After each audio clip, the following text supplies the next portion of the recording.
देखो, what is refraction of light? State the laws of refraction of light.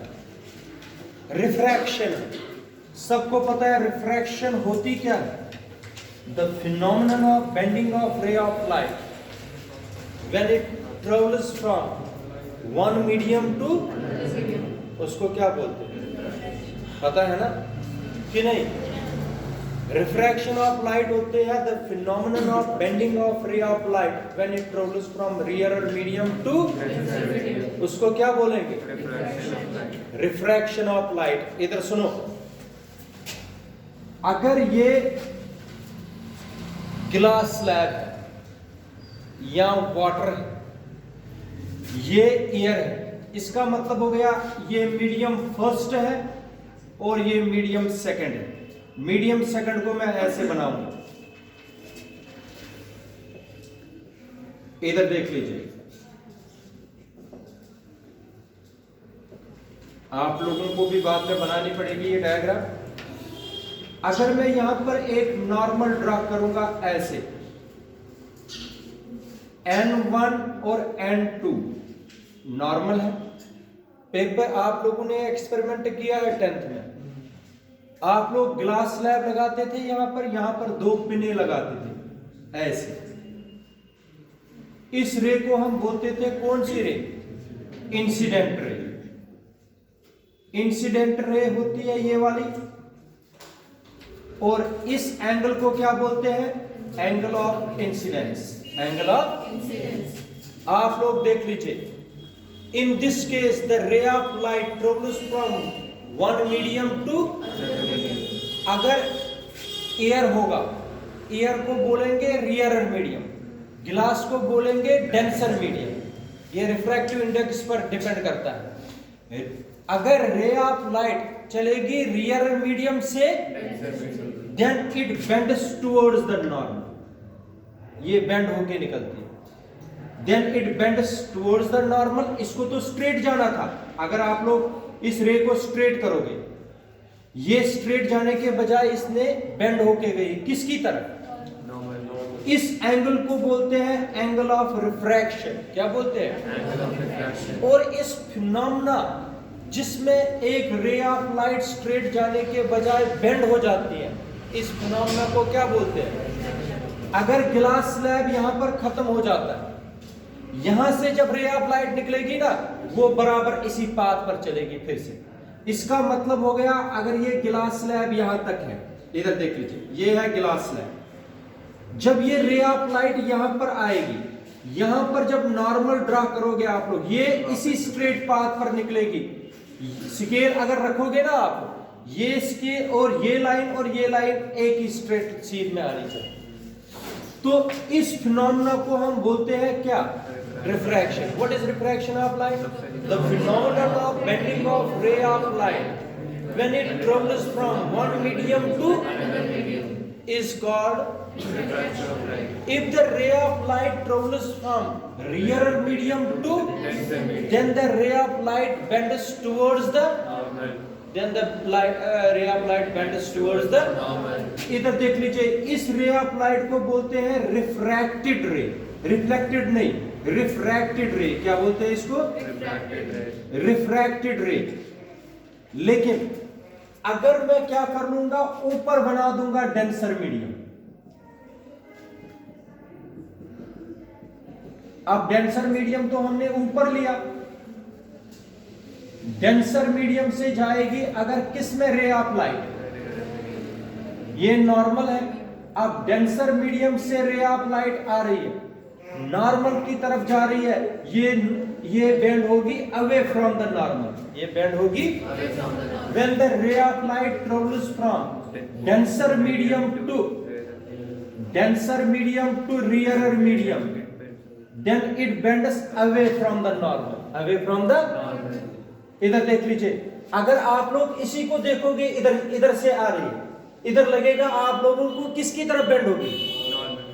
अगर आप लोग इसको यहां से देखोगे, रे ऑफ लाइट को यहां से एरो दिखाओगे, ये कहां से किस में आ रही है? Rear to. रियर से रे आ रही है, लेकिन डेंसर में किसकी तरफ जा रही है? हाँ, अगर डेंसर से दिखाओगे रियर की तरफ, तब क्या दिखाओगे? Away from the normal. ये रे ऑफ लाइट यहां पर इंसिडेंट रे है, लेकिन ये कौन सी रे हो गई इसमें? रिफ्रैक्टेड रे। क्या होगी? रिफ्रैक्टेड रे। ये हो गया एंगल ऑफ, ये हो गया एंगल ऑफ। इसका मतलब हो गया when the ray of light travels from rarer medium to denser medium, then the ray of light bends towards the normal. When the ray of light travels from denser medium to rarer medium, it bends away from the normal. मगर main cause क्या है bend होने का? What is the main cause of bending of ray of light when it travels from one medium to another? Air से गिलास में जाके ही इस रे ऑफ लाइट को होता क्या है जिसकी वजह से ये बेंड हो जाता है? The main cause of bending of ray of light is it is velocity या speed. स्पीड चेंज हो जाती है एक मीडियम से। इस स्पीड की वजह से एयर में ज्यादा स्पीड होती है, इसमें कम स्पीड होती है, इसलिए ये बेंड हो जाती है। अगर स्पीड चेंज नहीं हो जाएगी तो ये स्ट्रेट निकलेगी। ठीक है, स्पीड चेंज होने की वजह से इसमें बेंड आ जाता है। इसका मतलब हो गया the main cause of refraction of light is the speed of light. The speed of light changes from medium to one medium to another. एक मिनट, इसके बाद मुझे लॉज ऑफ रिफ्रैक्शन पढ़ाने हैं।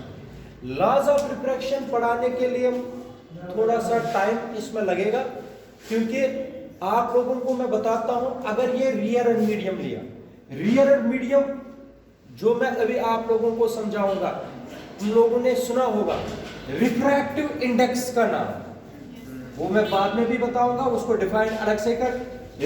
रिफ्रैक्टिव इंडेक्स म्यू से denote किया जाता है। अगर रियर मीडियम का रखा मैंने μ1, डेंसर मीडियम का क्या रखा μ2।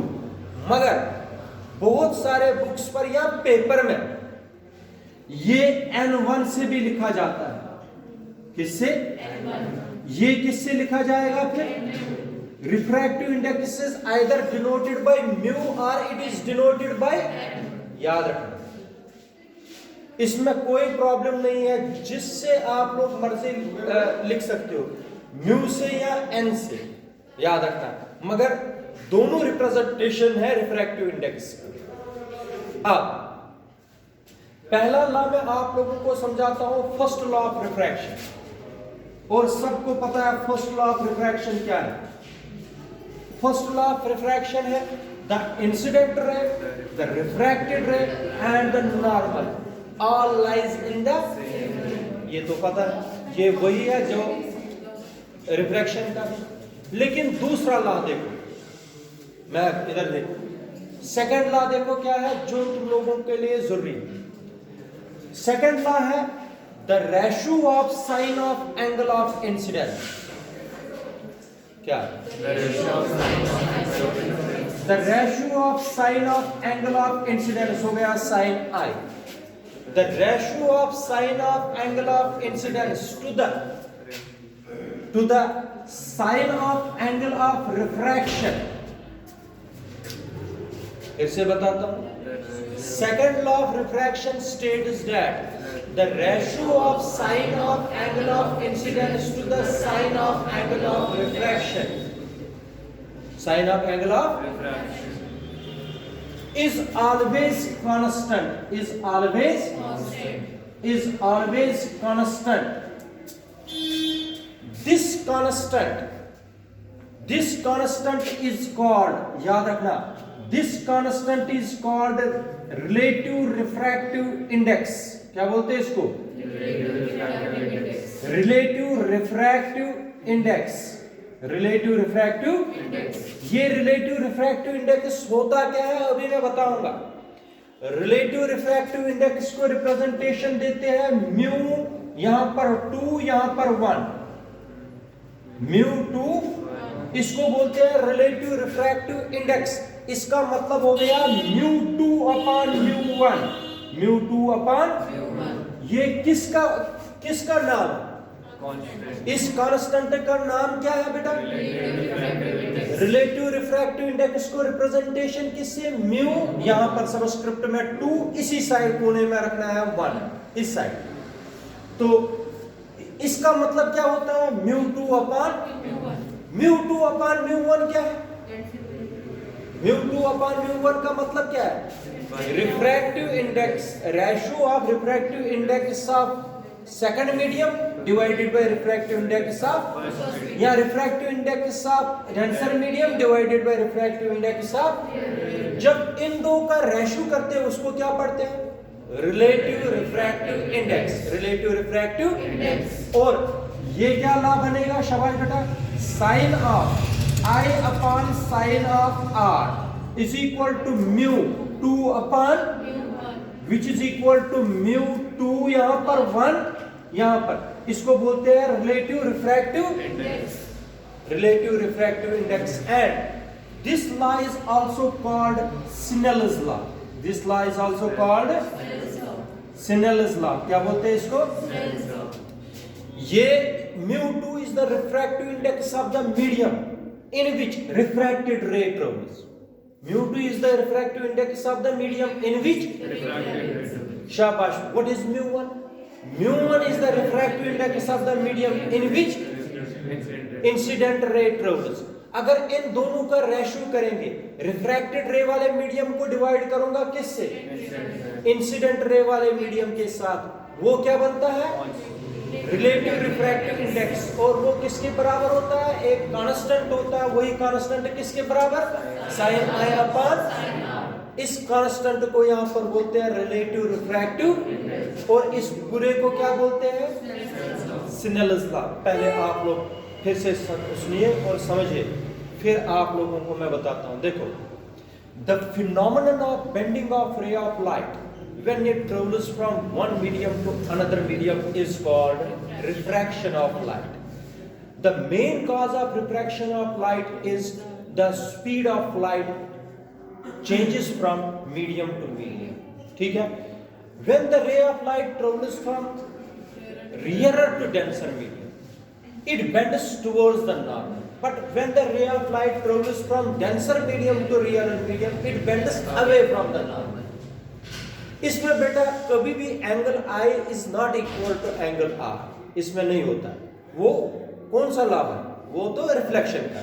इसमें क्या है, second law, the incident, first law है the incident ray, the refracted ray and the normal all lies in the same plane. Second law है बेटा the ratio of sine of angle of incidence to the sine of angle of refraction between any, yeah, is always constant for two media, for two medium का plural क्या है, media। अच्छा, this constant is called relative refractive index and is represented by μ21। μ21 का मतलब क्या होता है, what is μ2? μ2 is the refractive index of the medium in which refracted ray travels. μ1 is the hence the ratio of shabash refractive index of the medium in which refracted ray travels to the refractive index of the medium in which incident ray travels is always, that constant we called as relative refractive index and is equal to sin I upon sin R. This law is also called, समझ आया कि नहीं? तो ये refractive index है। Refractive index एक तो मैंने आप लोगों को पढ़ाया रिलेटिव रिफ्रैक्टिव इंडेक्स जो अभी यहां पर दिखाया, एक होता है एब्सोल्यूट रिफ्रैक्टिव इंडेक्स। क्या होता है absolute refractive index? Absolute refractive index भी मैं बताऊंगा, फिर लिखाना शुरू कर दूंगा। एब्सोल्यूट रिफ्रैक्टिव इंडेक्स, इधर सुनिए, absolute refractive index is again denoted by mu and it is defined as the ratio of speed of light in vacuum to the speed of light in given medium. C upon V. C upon V. What is C? Now C है speed of light in vacuum. What is V? Speed of light in that given medium. जब इनको divide करेंगे तो वो भी क्या होता है, इसको बोलते हैं absolute refractive index. It is called Absolute refractive index. Simply अगर refractive index भी बोलोगे कोई प्रॉब्लम नहीं. What is absolute refractive index? The ratio of speed of light in vacuum to the speed of light in, क्या बोलेंगे उसको? Absolute refractive index. Absolute refractive. याद रखा? तो ये भी डिफिनेशन आप लोगों के पास है. Refractive index, refractive index speed upon speed है, इसलिए it is unitless and dimensionless quantity. कौन? Refractive index. Refractive index different materials के लिए डिफरेंट होता है. गिलास के लिए 1.33, वैक्यूम के लिए 1, अच्छा एयर के लिए 1.003. ये डिफरेंट मटेरियल्स के लिए डिफरेंट होता है. अगर पेपर में न्यूमेरिकल आया, इधर देखो, velocity of light in a given medium is, देखो ये न्यूमेरिकल आएगी.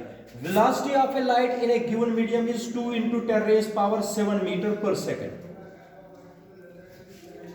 Calculate the refractive index of that medium. आएगा करना. Calculate the refractive index of that. देखो न्यूमेरिकल कैसे आएगी. 3 में से चाहे ये निकालना हो चाहे ये निकालना हो, निकाल सकते हैं. अगर 2 दिए, एक इनमें से, ये तो ऑलवेज कांस्टेंट, सी तो कांस्टेंट रहेगा. इन 2 में से जो भी दिया होगा तीसरा निकाल सकते हैं. अब सुनो, वेलोसिटी कितनी दी है? 2 into 10 raised power 7 metre. You have to calculate the refractive index. कर सकते हो? रिफ्रैक्टिव इंडेक्स कैसे निकालेंगे? ऊपर लिखेंगे 3 into 10 raised power 8 divided by 2 into 10 raised power 7. ये कितना हुआ? 1.5 into 10 कितना हुआ? 15. रिफ्रैक्टिव इंडेक्स आ गया 50. मतलब आप लोग अगर speed of light in A given medium दिया हो तो आप लोग निकाल सकते हो क्या? Refractive index. समझ आया? ये फॉर्मूला है. आप लोग कॉपी निकालो. सबसे पहले लिखाऊंगा मैं रिफ्रैक्शन ऑफ लाइट क्या होता है. शाबाश.